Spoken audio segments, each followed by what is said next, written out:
إن الذين آمنوا وعملوا الصالحات كانت لهم جنات الفردوس نزلا خالدين فيها لا يبغون عنها حولا قل لو كان البحر مدادا لكلمات ربي لنفد البحر قبل أن تنفد كلمات ربي ولو جئنا بمثله مددا. Assalamualaikum warahmatullahi wabarakatuh.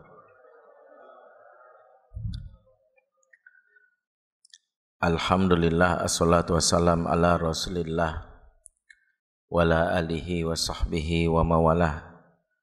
Ashhadu an la ilaha illallah wahdahu la syarikalah wa ashhadu anna muhammadan abduhu wa rasuluhu alladzi la nabiyya ba'dah wala haula wala quwata illa billah wa ba'd. Ikhwatal iman, a'azakumullah jami'an. Bapak-bapak, ibu-ibu, saudara-saudariku semua, ikhwan wa akhwat fillah, jamaah kajian yang diadakan oleh Sister Aula Bintaro, juga buat jamaah kajian Masjid As-Saff yang menyimak secara langsung dari masjid maupun secara online via channel YouTube. Semoga Allah memberkahi kita semua yang hadir dan semoga kita bisa masuk surga bersama-sama semuanya. Amin ya rabbal alamin. Mau masuk surga enggak, Bu? Mau sekarang atau nanti? Mau saya aminin nih. Biasanya kalau tanya surga sekarang atau nanti mikir-mikir ya. Ibu mau ke Kapadokia nggak, Bu? Mau sekarang atau nanti? Sekarang. Salam cinta tak bosan saya ingin sampaikan buat anak-anak kita yang hadir. Ada 1, 2, 3, mana lagi? 4, 5. Ananda yang hadir kita sapa dan kita perlakukan dengan baik, karena di antara yang kita pahami anak-anak itu di umur ini mereka bukan menangkap pesan, mereka menangkap kesan. Jadi kesan yang baik akan hadir di masjid, kesan yang baik hadir di majelis ilmu itu akan terkenang di memori mereka sampai dewasa. Kalau kesannya baik, menyenangkan, bahagia, insya Allah kayak customer terhadap penjual, ya.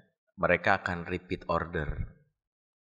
Repeat ordernya anak-anak itu kalau senang di majelis ilmu, besok bilang, aku ikut lagi dong Pak, aku ikut lagi dong Mah. Dan itu cikal bakal mereka menjadi anak-anak yang kelak dibimbing ke dalam hidayah. Maka jangan kecewakan mereka. Jangan bikin mereka merasa trauma. Maka mereka mau hadir saja, perlakukanlah dengan istimewa. Mereka bisa bertahan 2 jam misalnya kajiannya, beri hadiah. Jadi pulang habis ini mampir ke kafe terdekat. Ya, bawa ke tempat yang mereka senang, es krim kah atau apa, biar memori mereka akan kajian itu identik dengan kebaikan-kebaikan Allah kepada mereka. Jadi kalau mereka punya memori indah, bahkan saya usulkan masjid-masjid itu yang jamaahnya ada anak-anak, selain menyediakan tempat mereka istirahat, playground di luar, sediakan selalu booth es krim. Ya. Dan itu penting, sederhana es krim itu, tapi bisa membuat anak bisa merasa memori akan masjid itu indah. Jadi kenangan yang mereka tahu itu kenangan. Ingat, anak-anak tak pernah bisa menangkap pesan. Yang mereka tangkap kesan. Bedakan pesan dan kesan. Percayalah mereka ini ceramah saya selama 2 jam, ini gak akan mereka hafal sampai gede. Gak tahu ustadznya ngomongin apa. Tapi kesannya yang mereka tangkap. Kalau kesannya baik, insya Allah senang mereka datang ke masjid itu. Senang banget. Jadi nggak ada ceritanya anak-anak kalau bete di rumah larinya ke duku atas. Selebeo, nggak ada. Nggak ada itu. Kenapa mereka nongkrong di sana? Di antaranya mungkin ya, di rumah mereka nggak betah, masjid tak memberikan kesan indah. Zaman dahulu pernah dikisahkan Rasulullah Shallallahu Alaihi Wasallam mendatangi rumah putrinya Fatimah. Kemudian bertanya kepada Fatimah, Aina ibnu Amik, sepupuku Ali alias mantunya Rasul ada di mana? Jadi Rasul nanya, sepupuku atau mantuku di mana? Fatimah cerita, kana baini wa bainahu syai'un. Aku dan dia lagi ada masalah. Jadi diceritain bagaimana Fatimah habis berantem sama Ali. Jadi kisah ini memberitahu bahwa rumah tangga seorang wanita terbaik saja rentan konflik. Ya. Berarti kalau kita ada konflik itu ya biasa gitu ya. Coba ada nggak? Boleh angkat tangan yang selama nikah nggak pernah berantem sama suaminya, kasih buku. Ada. Jangan-jangan nikah sama mayat. Ya, baru nikah suami taruh di freezer gitu. Jadi Fatimah cerita, Ali marah sama aku dan kabur meninggalkan rumah. Maka Rasulullah memanggil satu sahabat, kata Rasulullah, cari di mana Ali. Sahabat ini keluar dari rumahnya Fatimah, tak lama balik lagi sebentar doang. Sambil melapor, ya Rasulullah, Ali fil masjid huwa raqidun. Ali di masjid dan dia lagi tidur. Ali molor, tidur. Inilah gambaran betapa dulu masjid itu tempat ketika orang melarikan diri dari rumah. Jadi kalau zaman dulu, kalau orang di rumah itu nggak betah, entah berantem atau kesel, bete, carinya gampang, kemana? Masjid. Sekarang kalau kita ngelihat anak atau suami atau istri nggak dari rumah, nyarinya kemana? Bintaro Exchange. Atau yang terbaru nih ya. Atau di kafe terdekat. Disitulah kita paham bahwa mengapa masjid harus mampu memberikan sebuah kesan, bukan sekedar pesan. Ya. Karena itu Ananda yang hadir, makasih Ustadz, senang banget. Ya, kalau capek boleh istirahat ya nak, boleh tidur. Mereka nggak harus mencatat, apalagi pulang disuruh resume, kurang kerjaan juga. Ya, biarkan mereka istirahat, tidur, nyantai. Kalau ada mainan silakan kasih, tapi jangan kasih handphone. Sebisa mungkin jangan kasih handphone. Kalau ada kertas, ada buku bacaan, kasih buku bacaan. Dan kita doakan semoga mereka jadi anak yang soleh dan solehah, jadi pemimpin bagi orang-orang bertakwa. Rabbana hablana min azwajina wa zurriyatina qurrata a'yun waj'alna lil muttaqina imama. Amin ya rabbal alamin. Jamaah rahimakumullah, hari ini alhamdulillah pertama saya bersyukur ya kembali bersua di masjid ini ya. Walaupun mungkin sudah sekali ba'da pandemi ya, sebulan atau bulan lalu ngisi di sini. Dan ini sebenarnya pelaksananya bedanya dengan dari teman-teman dari Aula Bintaro yang dulu sempat ada di Ruko yang agak jauh dari sini. Sekarang kajiannya pindah dan saya pikir semangatnya untuk terus mensyiarkan Islam wajib kita dukung ya. Dan bersyukur, terima kasih Masjid As-Sof memfasilitasi untuk kajian ini terus berlanjut. Kajian ini insya Allah kajian berseri, di mana kajian ini membahas seputar masalah pasutri. Kenapa? Karena memang ini situasi yang saat ini mau tidak mau harus kita bahas. Ya, apalagi di tengah pemberitaan yang kita terima dari berbagai macam channel media bahwa masalah pasutri ini sesuatu yang sekarang harus kita benar-benar harus kita diskusikan. Kasus-kasus perselingkuhan, ya, KDRT, ya, bukan Krisdayanti Raul Temos, ya, kekerasan dalam rumah tangga, hal yang sejatinya dialami dalam setiap rumah tangga. Karena itulah kita membahas hari ini supaya kita memahami bahwa pernikahan ini sesuatu yang benar-benar memiliki posisi yang sangat mulia, memiliki posisi yang sangat sakral. Saking pernikahan ini memiliki posisi yang sakral, setan itu paling gak seneng lihat suami dan istri romantis. Setan tuh bisa kebakaran jenggot, ya, kalau punya jenggot, ketika melihat suami berkata mesra kepada istrinya. Setan paling gak suka, gerah, panas, gelisah ketika istri tersenyum manis dan melayani suaminya. Paling gak suka. Setan paling gelisah ketika suami istri bergandengan tangan. Ya, selain setan jomblo juga biasanya, tapi jangan samakan jomblo sama setan. Ya, suami istri romantis bergandengan tangan, setan gak suka. Kenapa? Karena bagi setan itu sesuatu yang membahayakan misi mereka. Di antara misi setan itu adalah merusak manusia itu lewat satu institusi, yaitu yang namanya keluarga. Dan merusak keluarga bermula dari merusak pasutri. Ya, merusak pasutri. Makanya di antara prestasi terbesar setan, dan ini dikutip dalam kitab Majmu'ul Fatawanya Ibnu Taimiyah, prestasi terbesar setan itu adalah merusak keluarga. Dalam hadis riwayat Muslim diceritakan, innal iblisa yad'u arsyahu 'alal ma.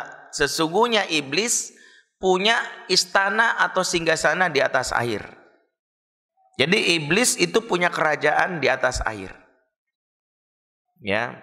Tsumma yab'atsu saroyahu, kemudian dia mengutus dari istananya atau kerajaannya anak buahnya ke seluruh penjuru dunia untuk bekerja menjalankan misinya.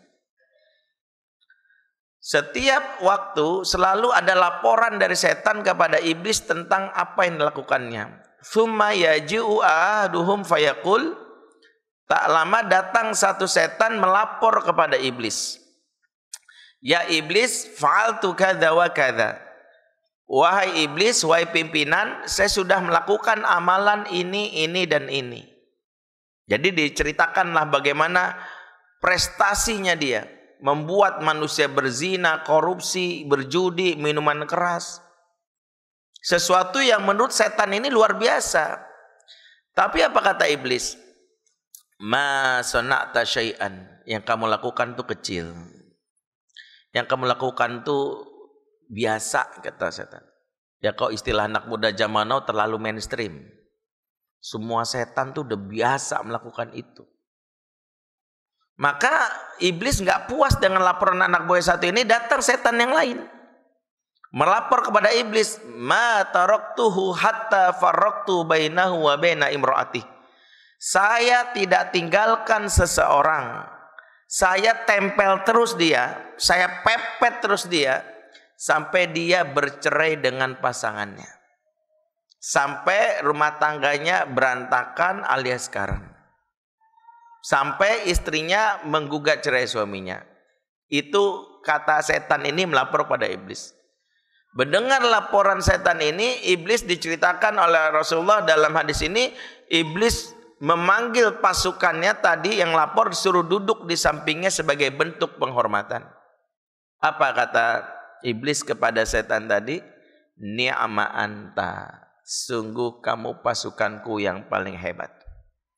Ya, kalau bahasa kita mantul. Kamu tuh pasukanku the best soldier. Inilah hadis yang sejatinya memberitahu kita bahwa prestasi terbesar setan itu merusak rumah tangga. Makanya di balik setiap kisruh rumah tangga, aktor intelektual di belakangnya itu adalah setan atau iblis. Ya, faktor-faktor lain, entahkah itu ada yang namanya pihak ketiga, atau ada yang namanya pengaruh teman, atau mungkin karena ekonomi. Itu faktor yang sejatinya memang mungkin terjadi, tapi aktor intelektualnya adalah iblis atau setan. Maka inilah mengapa setan sangat berencana, sangat ingin merusak rumah tangga. Sangat ingin. Ya, jadi kita itu harus memahami saat menikah bahwa pernikahan kita itu diintai oleh iblis. Diintai oleh setan. Sehingga hampir setiap saat ada aja makar setan. Supaya apa? Supaya cerai. Terus emang kalau udah cerai kenapa? Ternyata targetnya memang bukan sekedar cerai. Kalau sekedar cerai, yang sebenarnya biasa saja. Yang namanya cerai, ternyata tidak. Misi setan itu bermula dari situ. Dari setiap perceraian, setan mampu membuat bagaimana keburukan-keburukan lain. Contoh, setiap perceraian berujung kepada sikap permusuhan. Ya kan? Biasanya. Ya, biasanya sudah mungkin saling mencaci. Kita bisa tahulah. Ya, dulu waktu masih romantis-romantisnya manggilnya ay, beb gitu kan. Ayam, bebek kan gitu. Begitu udah cerai nyet kan gitu ya. Keluar kata-kata buruk. Ya, orang kalau udah marah kan hewan disebut juga hewan-hewan yang buruk ya, hewan-hewan yang menjijikkan ya. Ya, nggak ada orang lagi marah mencaci maki pakai hewan-hewan lucu, dasar kupu-kupu gitu. Ah, kamu beruang madu kan nggak ada ya. Ketika orang sudah bermusuhan, itu setan senang. Setelah bercerai orang bermusuhan. Dan itu kejadiannya banyak sekitar kita. Cukup itu? Belum. Setan nggak senang dengan sekedar itu. Maka setan berharap setelah perceraian prestasi berikutnya apa? Masing-masing biasanya merasa putus asa. Bahkan ada yang mengutuk takdir dan menyalahkan Tuhan. Mengapa terjadi sama aku ya Allah? Ah, kalau gitu buat apa aku sholat? Coba lihat, banyak di sekitar kita yang setelah cerai, maaf banget, yang perempuan mencopot jilbabnya. Yang biasa laki-laki rajin ke masjid, akhirnya malah ke kafe nongkrong. Yang rajin sholat gak mau sholat, ujung-ujungnya bahkan murtad. Di situ. Cukup itu? Enggak. Kemudian setan berhasil membuat permusuhan antar keluarga besar. Gara-gara cerai itu antar keluarga besar bisa ribut. Bahkan muncul stereotip terhadap satu suku. Yang mantan suami, keluarga besarnya akan bilang gini, lain kali kalau nyari istri jangan dari suku ini celamitan, matre. Yang bermasalah satu orang, satu suku diklaim. Ada nggak di sekitar kita kayak gitu? Banyak. Saya punya kawan itu, dia seorang duda, waktu ngasih syarat mau cariin jodoh, asal jangan dari suku ini ya Sat. Saya bilang, loh terus kenapa? Trauma saya. Satu orang diklaim semua suku begitu. Ya. Dari keluarga mantan istri juga gitu. Lain kali kau cari suami jangan dari suku ini brengsek. Kasar orangnya. Muncul stereotip dan setan seneng gitu. Akhirnya kita kalau ada suku tertentu, orang ini nggak asik nih. Kacau nih, bahaya nih. Tuh. Cukup dengan itu? Belum. Ternyata di antara kerjaan setan merusak rumah tangga, ujungnya adalah setiap pernikahan yang berujung kepada hasilnya dengan anak yang lahir dalam pernikahan tersebut, maka anak-anak korban perceraian itulah target terakhirnya. Mereka enggak nyaman, gelisah, mereka berada di tengah-tengah konflik. Mau dekat dengan ibu selalu nangis atau emosional. Dekat dengan ayah pun tidak bisa mengayomi. Maka mereka memilih untuk mencari pelampiasannya. Disitulah mereka banyak betah di luar. Disitulah setan-setan dalam wujud manusia merusak mereka. Ya, dalam hal ini yang kita tahu pengedar narkoba dan semisalnya.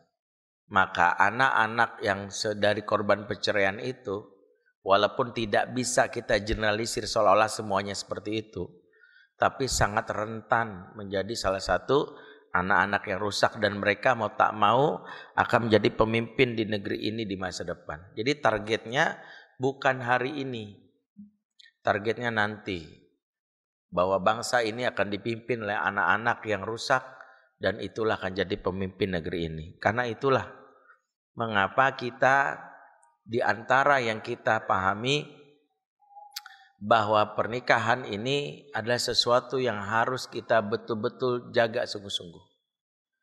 Makanya saat orang menikah itu harus memahami bahwa saya menikah ini adalah bagian dari keimanan saya. Kenapa? Karena dalam Islam keimanan itu di antara wujudnya adalah komitmen terhadap janji. Secara umum Allah mengingatkan dalam surat Al-Maidah ayat pertama, ya ayyuhalladzina amanu aufu bil uqud. Hai orang-orang beriman, setialah kamu terhadap akad-akadmu. Setialah kamu terhadap janji-janjimu. Ayat ini memberitahu kita bahwa dalam hal janji jangan main-main. Setiap janji dalam Islam itu punya konsekuensi. Makanya karena punya konsekuensi wajib dicatat. Ya, wajib dicatat. Utang piutang itu kan janji, wajib dicatat. Dalam sebuah riwayat Ibnu Katsir menceritakan dahulu Allah menampakkan keturunannya Adam lewat punggungnya, sulbinya Nabi Adam dikeluarkan dari punggungnya. Ini anak keturunanmu yang namanya nama ini. Sampai Allah tunjukkan keturunan Nabi Adam namanya Daud. Karena Nabi Adam bertanya, ini siapa? Ini Daud, salah satu keturunanmu. Berapa umurnya? 60 tahun. Nabi Adam berpikir, umurku berapa yang kau jatahi ya Allah? 1000 tahun. Kok beda banget? Aku 1000 tahun, dia 60. Maka kata Nabi Adam, tolong ambil sisa umurku 40 untuk menggenapi umurnya Daud jadi 100. Maka Allah pun dalam ini mencatat apa ucapannya Adam sebagai sebuah janji. Singkatnya saat Adam berumur 940 tahun, malaikat pencabut nyawa Israel mendatanginya. Kemudian meminta izin mencabut nyawanya. Levelnya Nabi. Kalau Nabi didatangi sambil izin. Malaikat ikhtiram terhadap Nabi. Maka Nabi Adam protes. Umurku 1000 tahun. Kenapa datang kecepatan? Baru 940 dan kau cabut. Kata malaikat, Allah mencatat apa yang kau janjikan. Nabi Adam merasa enggak. Maka disodorkanlah catatan kapan Adam berbicara melepaskan sisa umur 60 tahunnya untuk Nabi Daud. Akhirnya Nabi Adam menyadari itulah salah satu sifat manusia disebut ya mahalul khoto wal nisyan, tempatnya salah dan lupa. Makanya supaya enggak lupa dicatat. Ya. Makanya kajian ini biar enggak lupa jadi karena itu banyak yang akhirnya, nah di antara yang selalu disepelekan masalah janji. Janji dalam Islam itu konsekuensinya luar biasa, iman. Makanya dalam Islam kalau udah janji tepati, kalau enggak ciri orang munafik. Janji apapun, ucapan apapun, utang piutang, dalam perniagaan. Tapi saya janjinya sama orang kafir, nggak usah saya tepatin. Enggak, adab itu bukan karena dia kafir atau muslim. Kalau udah janji tepati, kecuali janji yang memang menyalahi syariat. Ada sebuah riwayat Huzaifah bin Yaman berangkat pulang ke kampungnya dan di tengah jalan diculik oleh beberapa pemuka Quraisy. Saat itulah pemuka Quraisy melakukan interogasi dan Huzaifah ditawari, kamu akan kami bebaskan pulang kembali ke kota Madinah. Tapi dengan satu syarat. Apa syaratnya? Kata Huzaifah, jangan pernah membantu Muhammad memerangi kami. Kalau kau berjanji dalam hal ini, maka kami lepas. Maka Huzaifah pun berjanji. Pulanglah dia ke kota Madinah dilihat baginda Nabi dan para sahabat keluar berbondong-bondong untuk memerangi kaum kafir Quraisy dipimpin oleh Abu Sufyan. Maka Huzaifah bertanya, mau ngapain kalian? Kami yang berjihad, ini perang akbar kami, perang Badar. Rasulullah menjanjikan bahwa akan dijamin siapapun yang menjadi ahli Badar masuk surga tanpa hisab, macam-macam. Maka Huzaifah semangat, dia ikut. Dan Rasulullah melihatnya. Rasul bertanya, ya Huzaifah, aina kunta? Kamu dari mana? Baru kelihatan. Maka Huzaifah cerita, saya dari pulang kampung diculik dan saya ditawan oleh masyarakat Quraisy. Rasul nanya, lah terus bisa bebas gimana ceritanya? Iya, mereka menagih janjiku untuk supaya tidak membantu mereka membantu engkau memerangi mereka. Tapi karena ini dahsyatnya keutamaan perang Badar ini, aku nggak bisa sia-siakan kesempatan ini. Apa sikap Nabi? Ya Huzaifah, irji', pulang kamu. Aufu bil uqud, setialah, tepatilah janjimu. Seorang muslim tidak boleh mengkhianati janji. Padahal kan kalau kita lihat, kan janji orang kafir. Tapi karena ini berkaitan dengan keimanan, jangan menyelisih. Maka akhirnya disuruh pulang. Jadi Huzaifah satu di antara sekian sahabat yang tidak ikut perang Badar. Kenapa? Karena komitmen sama janji. Maka dalam hal ini janji secara umum walaupun kepada orang kafir wajib ditepati kecuali janji yang menyelisih syariatnya. Saya janji saya akan mabok, jangan. Ya, janji saya akan murtad, jangan. Tapi inilah diajarkan dalam Islam. Nah, pernikahan dalam hal ini lebih dari sekedar janji. Kalau janji dalam hal ini, janji dalam konteks hubungan muamalah aja punya yang namanya konsekuensi wajib ditepati, apalagi pernikahan. Karena pernikahan dalam surah An-Nisa ayat 21 sudah sering kita dengar. Wa kaifa ta'khuduna ba'dukum la ba'din wa akhadna minkum mitsaqan ghalidha. Ya. Dan mereka mengambil perjanjian dari kamu mitsaqan ghalidha. Ikatan yang kokoh. Jadi pernikahan disebut janji yang kokoh. Mitsaqan ghalidha. Bagaimana tidak sebut janji yang kokoh saat seorang laki-laki mengucapkan kalimat ini saking penting sakralnya walaupun kata-katanya dianggap biasa ya. Ya kata-katanya kan sederhana, saya terima nikahnya Fulanah binti Fulan, gitu doang. Tapi istana Allah tuh berguncang, bergetar. Tidak ada hal yang bisa menggetarkan istananya Allah kecuali kalimat akad nikah. Ya, kalau sekedar bunyi bom C4, jeger, istana Allah nggak bergetar. Bahkan kata para ulama, hari kiamat saja itu tidak menggetarkan istana Allah. Tapi setiap laki-laki mengucapkan saya terima nikah, istana Allah bergetar. Makanya disebut ikatan yang kokoh.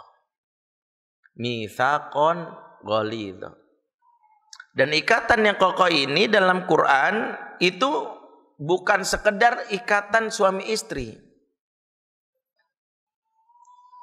Ternyata Allah membuat perumpamaan mitsaqan ghalidha di ayat yang lain. Yang pertama adalah di surat Al-Ahzab ayat 7. Yaitu ketika Allah mengambil perjanjian dengan para nabi, para rasul. Wa akhadna minhum mitsaqan ghalidha, dan kami mengambil perjanjian dari para nabi dengan perjanjian yang kokoh. Jadi selain suami istri disebut mitsaqan ghalidha, antara nabi dengan Allah punya perjanjian yang sama namanya mitsaqan ghalidha. Berarti ikatan yang kokoh. Ternyata selain Al-Ahzab ayat 7, Allah juga membuat perumpamaan mitsaqan ghalidha untuk memberitahu perjanjian antara dirinya dengan Bani Israel atau Yahudi. Sebagaimana disebutkan dalam surat An-Nisa ayat 154, Wa akhadna minhum mitsaqan ghalidha, dan kami mengambil perjanjian dari mereka yaitu Bani Israel dengan perjanjian yang kokoh. Jadi mitsaqan ghalidha ada 3. 1 suami istri, 2 antara Nabi dengan Allah, 3 antara Bani Israel dengan Allah. Apa hubungannya 3 kalimat atau 3 isyarat ini dalam Quran? Yang pertama adalah ketika Allah memberitahu perjanjian antara dirinya dengan Allah, dengan para nabi dengan perjanjian yang kokoh. Ini adalah contoh yang Allah sampaikan dalam Quran yang menunjukkan perjanjian yang ditepati. Nabi dengan Allah punya perjanjian yang ditepati. Adek, seru ya? Apa-apa? Jadi perjanjian antara Nabi dan Allah adalah contoh perjanjian yang ditepati. Nabi tak pernah berkhianat. Nabi ketika jumlah umatnya banyak enggak berubah orientasi, ya, kemudian jadi MLM, enggak. Nawarin produk, enggak. Nabi ya dakwah aja. Nabi enggak berubah. Kalau ustadz mungkin bisa berubah.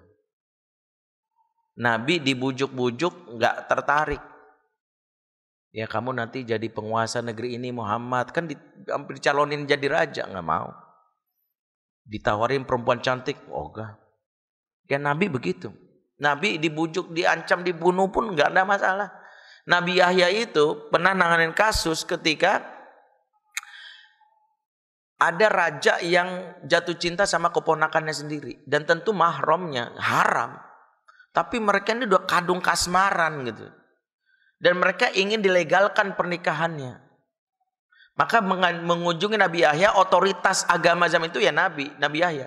Maka dia minta fatwa Nabi Yahya, tolong Yahya, fatwakan agar kami bisa menikah. Nabi Yahya nggak bisa. Katanya haram, pernikahan kalian itu haram. Kalian paman dan keponakan kandung, haram. Maka raja ini masih penasaran, dia membujuk Nabi Yahya, coba dong, kali aja ada dalil yang lain gitu. Ya mungkin kali dikorek-korek gitu ya. Nabi Yahya nggak bisa, haram ya haram. Maka akhirnya Nabi Yahya karena tidak bisa mengubah fatwanya dan raja itu sudah kadung kasmaran sama ponakannya, ya Nabi Yahya dibunuh. Habis itu ayahnya juga Nabi Zakaria dibunuh. Nabi itu tidak pernah berkhianat. Jadi salah satu sifat Nabi itu amanah, nggak mungkin berkhianat. Ya. Jadi contoh dalam Quran ini mengajarkan betapa antara Nabi dan Allah contoh perjanjian yang ditepati. Sementara perjanjian dalam surat An-Nisa 154 antara Allah dengan Bani Israel itu adalah contoh perjanjian yang dikhianati. Bahwa Bani Israel mentalnya mental pengkhianat. Mereka itu dulu ya datang dari negeri Palestina atau Syam untuk mengunjungi kota Madinah karena terinspirasi dari kitab Taurat yang mengabarkan ada datang Nabi akhir zaman. Bahwa Nabi akhir zaman berdasarkan ciri dari kitab Taurat yang mereka baca itu akan datang di sebuah tempat yang satu banyak pohon kurmanya, 2 banyak batu cadas atau batu karangnya. Setelah mereka mengunjungi tempat yang dimaksud itu adalah Madinah dan Khaybar. Makanya Yahudi nggak ada di Mekah. Karena mereka datang ke Madinah dan Khaybar karena petunjuk Taurat. Misi awalnya apa? Misi awalnya adalah menunggu datangnya Nabi akhir zaman yang dikabarkan dalam Taurat. Jadi mereka tahu akan datang Nabi akhir zaman. Makanya mereka berbondong-bondong datang mengunjungi Madinah dan Khaybar untuk menunggu Nabi akhir zaman sampai beranak pinak. Jadi mereka nunggu. Ternyata Nabi yang akhirnya dimaksud adalah Nabi Muhammad SAW. Mereka nggak terima. Mereka nggak mau. Wah, masa nabinya dari bangsa Arab? Kita datang kemari, kami pikir Nabi dari keturunan kami beranak pinak di sini. Nggak terima. Mereka nggak mau. Kalau nggak sesuai sama selera mereka, nggak. Wah. Akhirnya apa? mereka justru memerangi baginda Nabi Sallallahu Alaihi Wasallam. Itulah mental pengkhianat. Pada dulunya mereka berjanji. Di antara apa? Mereka tahu dilarang mancing di hari Sabtu. Ya, orang tuh kalau sudah berkhianat biasanya licik alias cerdas untuk ngakalin. Dia kan gitu, larang mancing hari Sabtu. Kemudian dia pinter, ya, jalanya dipasang di hari Jumat. Ya, di hari Jumat. Jadi pas hari Sabtu dia tinggal nunggu hasilnya. Orang komplain, kan nggak boleh mancing hari Sabtu. Enggak, orang dari Jumat. Ya kan? Ya kan banyak. Ada seorang perempuan, ya, kan kata Allah, yudnina alaihna min jalabibihin. Hendaklah wanita mengulurkan jilbab dari kepala sampai dada. Berarti yang boleh tutup dari kepala sampai dada. Bagian bawah boleh dong kelihatan. Itu kan ngakalin dalil. Mentalnya mental Bani Israel, mental Yahudi. Maka Allah murka dan akhirnya mereka termasuk bangsa yang dikutuk. Kunu kirodatan khasiin. Jadilah mereka monyet atau kera yang hina. Ya.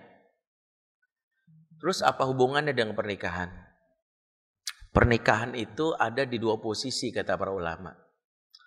Kalau seseorang setelah menikah, dia siap menerima konsekuensinya, setia terhadap janji yang terikat kepadanya, meskipun cinta mungkin belum tumbuh atau hilang pada saat menikah, maka orang ini akan mulia layaknya Nabi. Diposisikan mulia selayaknya Nabi. Itulah makna dari hadis khairukum li ahlihi wa ana khairukum li ahli. Sebaik-baik kamu yang paling baik sama keluargamu dan saya paling baik sama keluarga saya. Nabi memposisikan diri sebagai laki terbaik dibuktikan dengan keluarganya. Tanya aja sama keluarga saya, kira-kira saya itu gimana? Untuk menilai kualitas seseorang, tanyanya sama keluarga. Ada karyawan baru, pengen tahu orang keluarga karyawan ini baik atau tidak, bukan nanya ke polisi dengan membuat SKCK, surat keterangan catatan kepolisian. Ya, buat apa? Supaya orang ini sah sebagai orang baik. Mohon maaf, tulisan dari polisi ini bukan berarti ada sentimen tertentu, bukan berarti kita tolak ya. Tapi kalau boleh jujur nggak valid. Karena ketika polisi menulis surat keterangan catatan kepolisian merekomendasikan orang baik, polisi hanya berdasarkan data orang ini nggak pernah terlibat tindakan kriminal, nggak pernah nyolong, nggak pernah tindakan anarkis. Tapi polisi nggak tahu kalau dia pelit sama istrinya. Polisi nggak tahu kalau dia cuek sama anaknya. Makanya kalau pengen tahu orang itu baik, kalau seorang HRD pengen tahu karyawan itu baik, jangan bikin SKCK, bikin SKCI, surat keterangan catatan istri. Antum ngelamar di perusahaan saya misalnya, saya cuma bilang, antum udah nikah belum? Udah Ustaz. Mana surat keterangan kelakuan baik? Ini stat dari polisi. Nggak usah deh. Antum udah nikah, udah istri antum nulis.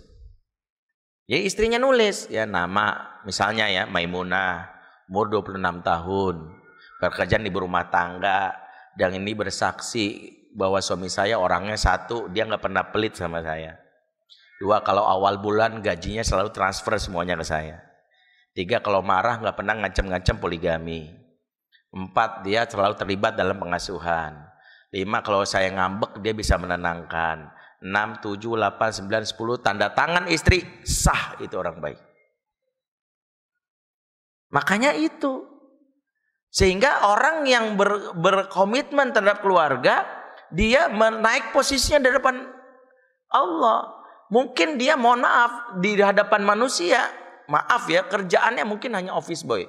Bukan berarti merendahkan ya. Artinya mungkin di mata manusia yalah cuman pesuruh di kantor. Mungkin dia hanya sekadar misalnya security atau di sebuah tempat gitu ya. Tapi jangan merasa rendah diri. Karena Allah tidak menilai itu. Engkau pejabat, engkau seorang manajer, bahkan engkau presiden. Tapi kalau istrimu mengakui bahwa engkau jahat, engkau itu kasar, maka tidak ada kebaikan di sisi Allah. Tidak ada kebaikan. Makanya keadilan Islam dibuktikan indikatornya keluarga. Sehingga ketika kita bahas tentang bahwa lelaki yang setia dalam hal ini setelah menikah dengan amanah pernikahan dengan mitsaqon ghalidhonya, dia akan mulia layaknya Nabi. Dia akan dimuliakan seperti Nabi. Sebaliknya, lelaki atau siapapun yang setelah menikah dia berkhianat, sudah punya istri tapi jelalatan kepada wanita lain, sudah punya istri nggak mau memberi nafkah, sudah punya istri punya anak cuek, nggak mau meluangkan waktu untuk mereka, maka dia terlaknat laksana Yahudi. Maka pernikahan itu akan membuat posisi orang tuh akan naik kelas atau turun kelas, tergantung setelah nikah dia komitmen atau tidak. Makanya posisi nikah itu luar biasa di sisi Islam. Sehingga seseorang yang berkhianat terhadap pernikahan, maka dia sangat rendah di sisi Allah. Dan pengkhianat pernikahan bukan definisinya sekedar selingkuh ya. Banyak yang memahami pengkhianat itu, wow dia mah selingkuh. Sebenarnya pengkhianat pernikahan itu adalah orang yang tidak tahu job desk-nya. Berarti dia berkhianat. Contoh, seorang ayah atau suami kepala keluarga yang tidak mengasuh anak itu berkhianat. Lah kok bisa? Karena Al-Quran mengingatkan SOP jadi seorang ayah dalam surat At-Tahrim ayat 6. Ya ayyuhalladzina amanu qu anfusakum wa ahlikum naro. Hei orang-orang beriman, jaga dirimu dan keluargamu dari api neraka. Berarti tugas pertama seorang ayah, kepala keluarga dalam ayat ini adalah jaga diri dan keluarga dari api neraka. Kata Ali, ayat ini membuat seorang laki-laki harus apa? Addibuhum wa'allimuhum. Seorang laki-laki harus bisa mendidik adab keluarganya dan mengajarkan ilmu kepada keluarganya. Artinya jangan cuek dalam urusan pendidikan. Jadi SOP pertama laki-laki apa? Sebagai penjaga diri dan keluarga dari api neraka. Allah tidak katakan, hei orang-orang beriman, jaga dirimu dan keluargamu dari kelaparan. Itu nanti ada memang tanggung jawab, tapi bukan sekedar itu. Yang pertama SOP jaga diri keluarga dari api neraka. Jangan sampai keluarga kita kenyang, tapi siap-siap disambar api neraka. Kenyang anak saya, alhamdulillah saya ajak setiap hari makan gitu ya. Pokoknya kebutuhan isinya, perutnya dipenuhi lah. Saya udah transfer setiap hari ke rekeningnya. Tapi gak peduli terhadap adabnya, gak peduli terhadap akhlaknya, maka lelaki yang seperti ini pengkhianat pernikahan. Definisi pengkhianat di sini adalah yang tak mengetahui tugasnya dan berselisih terhadap amanah pernikahan. Makanya di antara tugas kita memahami bahwa jangan mengkhianati. Tugas utama seorang ayah bagaimana menjaga diri keluarga dari api neraka. Termasuk juga memberi nafkah, tugas juga. Makanya Nabi mengingatkan sosok seorang ayah yang cuek terhadap urusan ini. Apa kata Nabi? Kafa bil mar'i ithman innama ayyudai'a mayaqut. Cukuplah seseorang dianggap berdosa jika dia mengabaikan orang yang di bawah tanggungannya. Jadi bagi kita para suami, para ayah, setelah kita menikah kita punya tanggung jawab untuk mengayomi keluarga. Makanya di antara makna qawam, ya lain kali kita akan bahas makna qawam ini detailnya. Saya mengutip apa yang tulis oleh Muhammad Rashid Ridho dalam kitab Tafsir Al-Manar. Beliau ketika menafsirkan Al-Qawam itu ada 7 definisi dari beliau. Ay min sya'nihim al-ma'ruf al-mahud al-qiyam al-qawamu ala nisa'i al-himayah wal-riayah wal-kifayah wa ta'dibiha wa tuwali amriha wa islahi haliha. Jadi peran laki-laki itu di dalam keqawaman itu ada 7 fungsi kata beliau. 1, menjaga psikisnya anggota keluarga, istrinya. Kemudian menjaga fisiknya, psikisnya benar fisiknya. Kemudian pelopor dalam kebaikan. Dan kali kan kita bahas lebih detail.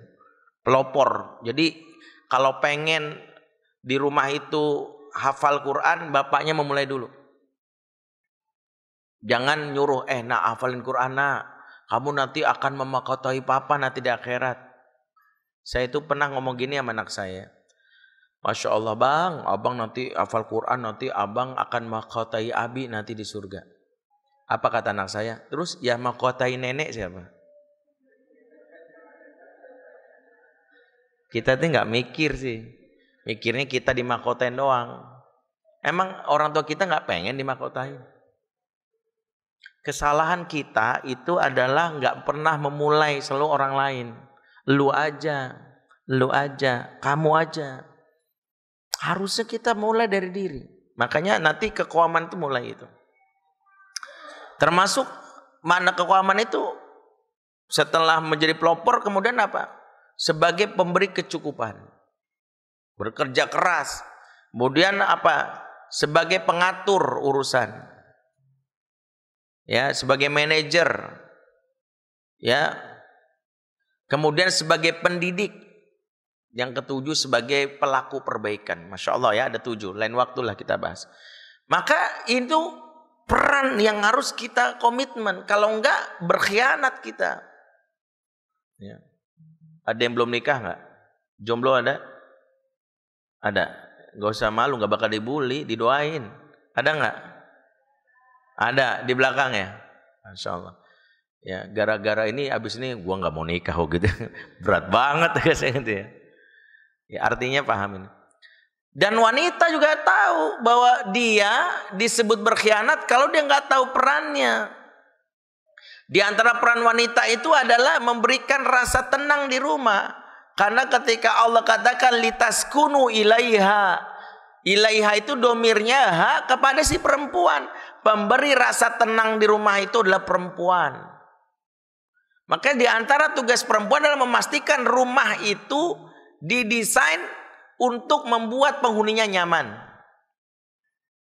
Penghuninya nyaman. Itulah mengapa perempuan disebutkan dalam hadis wal mar'atu ra'iyatun fi baiti zaujiha. Seorang wanita kepala di dalam rumah suami. Kepala dalam rumah itu adalah wanita. Tugasnya apa? Memastikan rumah itu memberi tempat yang menyenangkan. Suami pulang itu bisa istirahat tenang. Makanya di antara tugas ibu itu dia harus jadi bisa desain interior.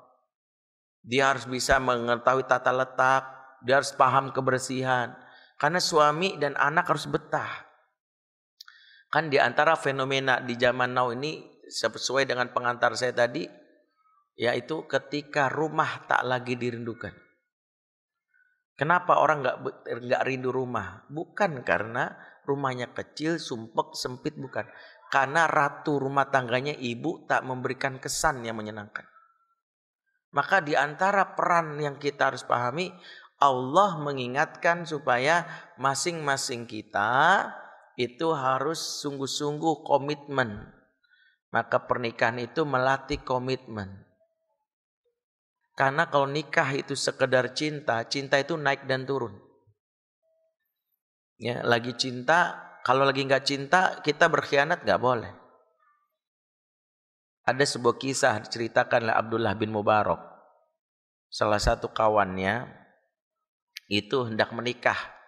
Maka dikasih tahu, engkau menikah dengan anak syekh di kampung ini saja. Dia seorang yang alim dan istrinya seorang yang soleha luar biasa. Insya Allah anaknya pasti anak yang soleha. Maka dengan PD-nya dia mendatangi syekh ini. Setelah basa-basi dia mengajukan diri, syekh, ku dengar kau memiliki seorang putri. Betul, izinkan aku melamar putrimu. Syekh ini kaget, ini orang baru datang langsung ngelamar. Langsung ditanya, engkau pernah ngelihat putriku? Enggak. Lantas bagaimana bisa engkau melamarnya sementara engkau tidak pernah melihat putriku? Apa kata lelaki ini?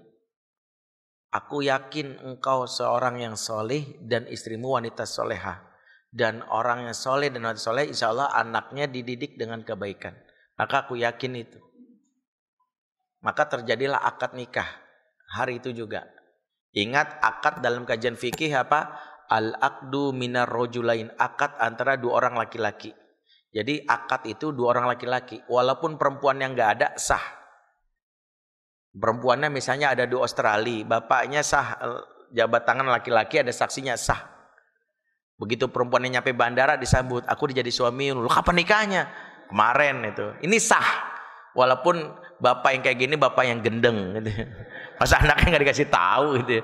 Tapi dari sisi hukumnya sah. Ya. Makanya bagi yang jomblo yang laki-laki ya, ada jomblo laki-laki ada nggak? Nggak usah ngaku-ngaku, kalau nggak udah. Jomblo laki-laki itu kalau nikah itu nggak peduli ditolak perempuan, yang penting diterima sama mertua. Gitu. Ya itu rumusnya. Kalau ada perempuan menolakmu nggak usah, itu bukan penentu jadinya nikah. Ini selalu saya pakai rumus ini. Kalau perempuan menolakmu nggak menentukan nikah itu, yang menentukan nikah itu jadi atau enggak dengan bapaknya. Makanya kalau bapaknya menerimamu, walaupun dia nggak menerima kamu, nggak ada masalah, sah. Gitu, itu rumusnya tuh. Ya, makanya daripada TP ke perempuan, ngasih uang banyak, mendingan ke bapaknya, bawain martabak. Gitu, kalau bapaknya dia jatuh cinta, dipanggil anaknya sini, bapak mau jodohin kamu. Sama siapa? Ya kan saya nggak mau sama dia, tapi bapak udah setuju. Mau gimana? Gitu. Ya. Nah, si fulan ini akhirnya akad sah. Maka setelah itu Syekh ini mengatakan, kamu masuk ke bilik yang sudah disiapkan, di situ ada putriku yang sudah kukabarkan akan nikahkan dengan kamu. Maka dia masuk ke bilik itu, diketuk pintunya, assalamualaikum, jawab waalaikumsalam.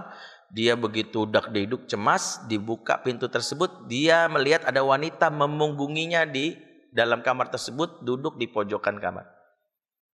Dia nggak tahu wanita ini. Yang jelas dia sudah berpakaian pengantin. Pelan-pelan laki-laki ini sampai ketika wanita ini mulai memutar badannya, lelaki ini spontan istighfar. Tahu kenapa? Ternyata ada cacat di wajah wanita ini yang membuat istighfar. Dan dia pun tersenyum memaksakan diri dan terjadilah malam zafaf itu sampai pernikahan mereka terus sampai selama 25 tahun. Saat sang istrinya sakit, istrinya ini memanggil suaminya setelah menikah bertahun-tahun tadi. Wahai suamiku, aku sakit dan aku tak tahu apakah aku akan bisa berumur panjang. Tapi aku punya pertanyaan yang menggantung pikiranku dan kumohon kau menjawab dengan jujur. Apa kata suaminya? Apa yang kau tanyakan? Ketahuilah, aku menyadari di malam pertama engkau masuk ke kamarku. Aku tahu engkau begitu kaget dan kecewa dengan fisikku. Aku lihat wajah itu. Tapi yang heran dari aku, justru setelah itu engkau tetap tersenyum, tersenyum, engkau menggauliku dengan baik, dan sampai 25 tahun kita menikah, tak satu pun kulihat engkau berkata buruk kepadaku. Kalaupun engkau marah, engkau menghindar dariku. Yang jadi pertanyaan aku, mengapa kau lakukan itu? Apa yang bisa kau harapkan dari wanita yang tidak cantik dari aku? Apa kata laki-laki ini? Ketahuilah wahai istriku, saat aku menikahimu, aku bukan berjanji di hadapan bapakmu, aku berjanji di hadapan Tuhanku. Karena itulah sejauh mana ikatanku kepada Tuhanku menentukan cara aku memperlakukan dirimu. Jika imanku lemah, maka itulah saat aku berperilaku buruk kepadamu.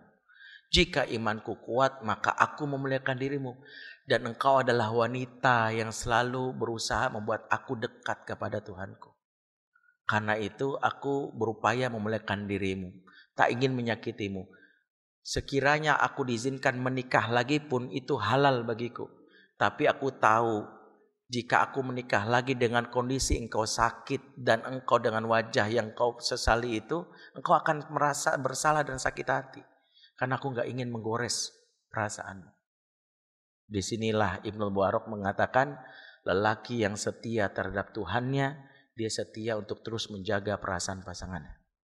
Maka ini gak ada urusannya dengan apakah dia seorang yang ganteng, apakah istrinya itu seorang cantik. Dia tahu cinta datang dan pergi, cinta naik dan turun, tapi komitmen harus terus dijaga.